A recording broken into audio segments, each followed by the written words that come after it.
Welcome back, everyone. If you're just joining us, this is News Night with me, Ngozi Alebu. The Nigeria Customs Service has reported a 74% growth in revenue collection over the past year, recording a total revenue collection of 4.49 trillion naira between June 2023 and May 2024. Now, this was made known by the Comptroller General during a briefing in Abuja. The growth in revenue is part of achievements claimed by the Comptroller General of the Nigeria Customs Service as he briefs the media on the activities of the service in the last 1 year.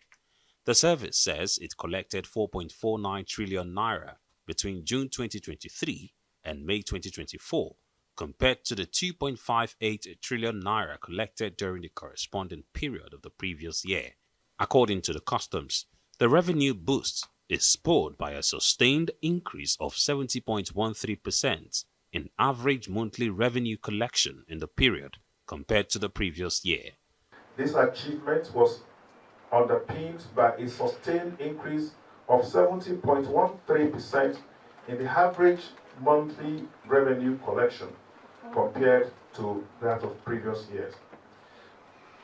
We recorded an average monthly revenue collection of 343 billion compared to 202 billion averagely last year. Notably, there was a substantial 122.35% increase in revenue collection during the first quarter of 2024 compared to the same period in previous years.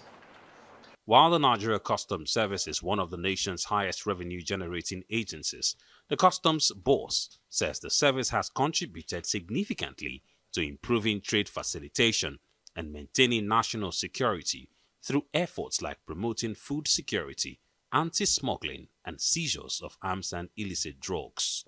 Also implemented measures to address national security concerns. This includes strengthening the Federal Operations Unit to pursue, intercept, arrest, and dismantle smuggling networks. The service also enhanced its reliance on intelligence sharing and collaborations, both with national and international organizations, to tackle security-related issues, particularly in the illicit trade of arms, ammunition, drugs, and wildlife.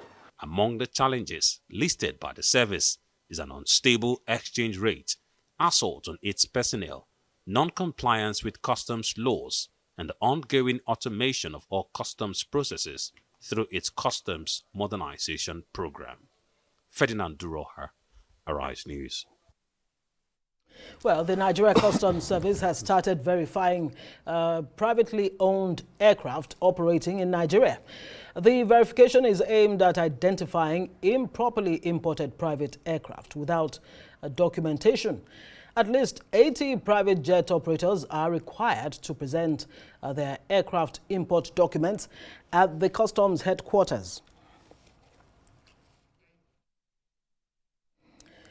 Well, I have with me live the Comptroller General of the Nigeria Customs Service, Bashir Adeniyi, is joining me in the studio. Thank you so much for joining us on News Night. It's a delight to have you around here today. First off, congratulations on your, not just your 1 year in office, but the fact that you have, to a very large extent, improved the revenue collection of the Nigeria Customs Service. A great feat. But some might say, is it not asphyxiating Nigerians even further? First off, help us understand how you were able to achieve this feat and that other concern. Okay, thank you very much. As you heard from the reports, the new government, the President Bola Ahmed Tinubu, when it came into power in 2023, was very clear in terms of the direction it wants to go for charting a new course for the economy. And, there was no doubt about the fact that the government wanted to reposition the Nigerian economy and particularly make it a trading country. A number of policy measures were identified and enunciated in that policy advisory document. And all of this speak to the fact that governments wanted to boost economic activities, particularly through trade.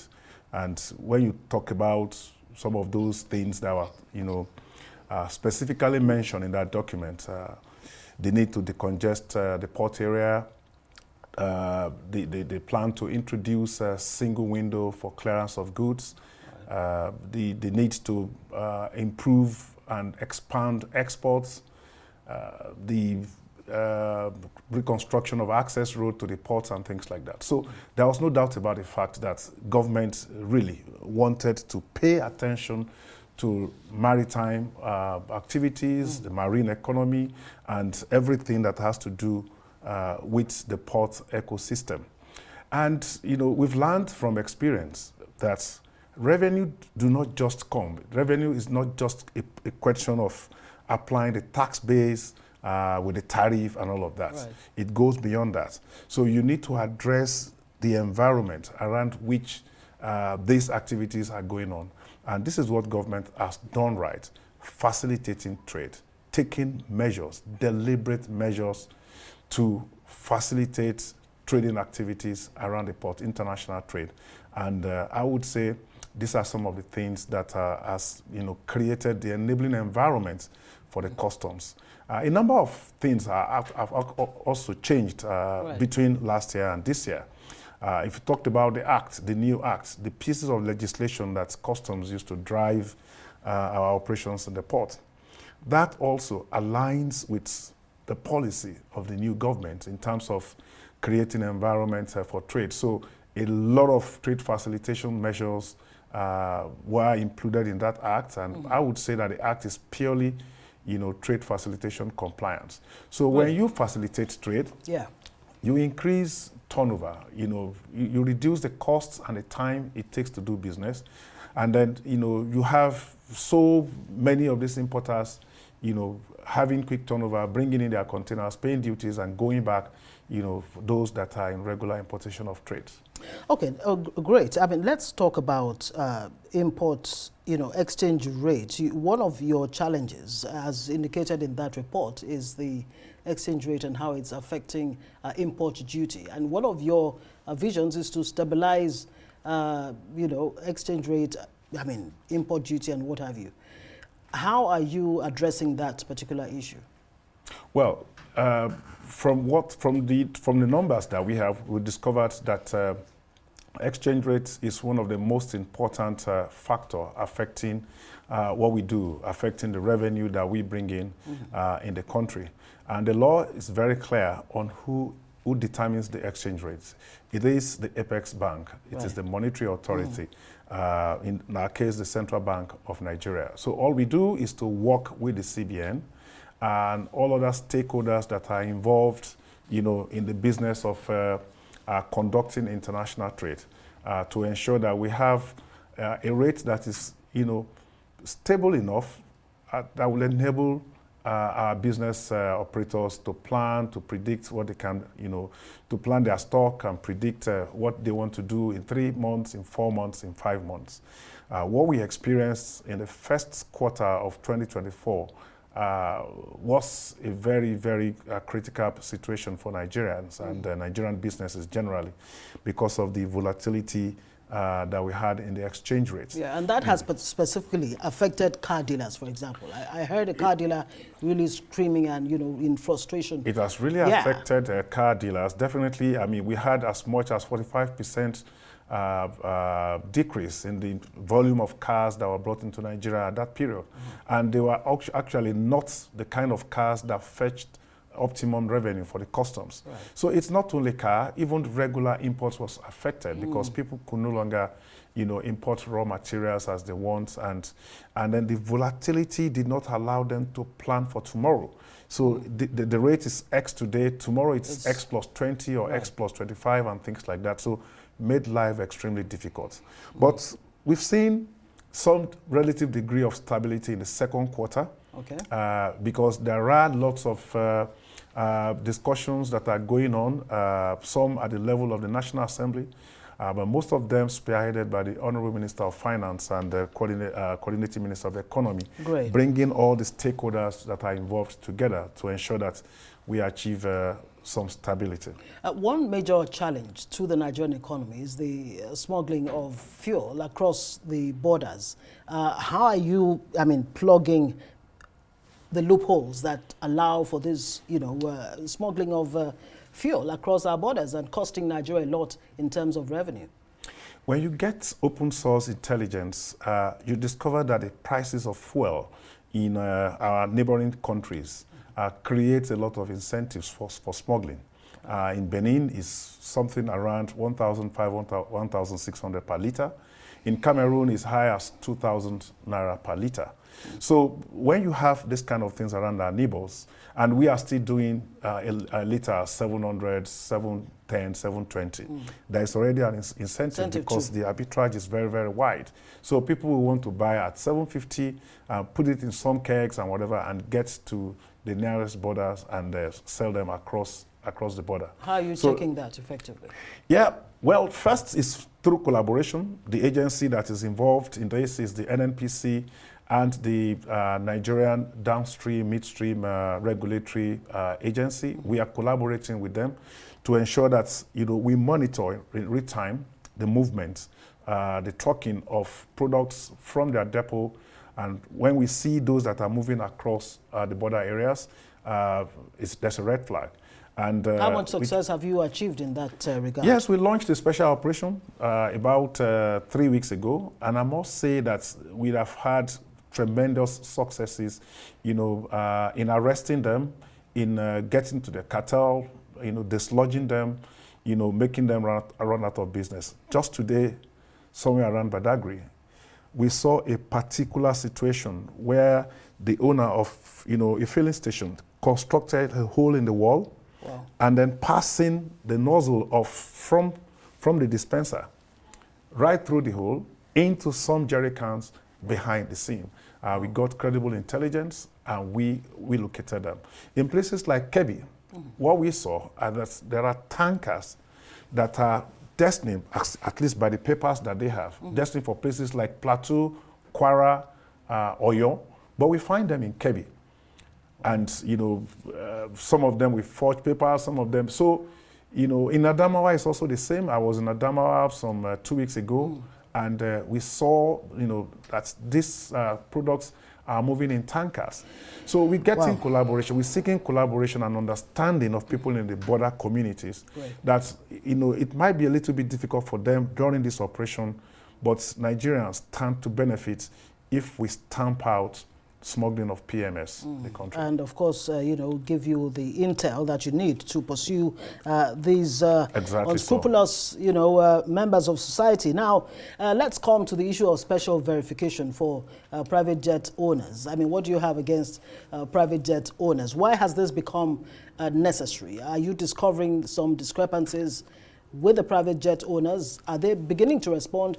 This verification was supposed to start yesterday. Yes, indeed. We started yesterday. But if you recall, this was not the first time we did it. We did something close to this in 2019. And, the exercise fetched us as much as 2 billion within the short time that we did it. But we discovered that there were more private jets, that are operating in Nigeria that has not been brought under the ambit of the law. So the data that we get from NCCA, that registers them, shows that only very few of them have paid the appropriate customs duty for them to operate in Nigeria. So if they are here, the international aviation laws and regulations says if they're here for a brief period, they just call into Nigerian airspace and go. They are not obliged to pay any duty if they are here on a temporary importation basis.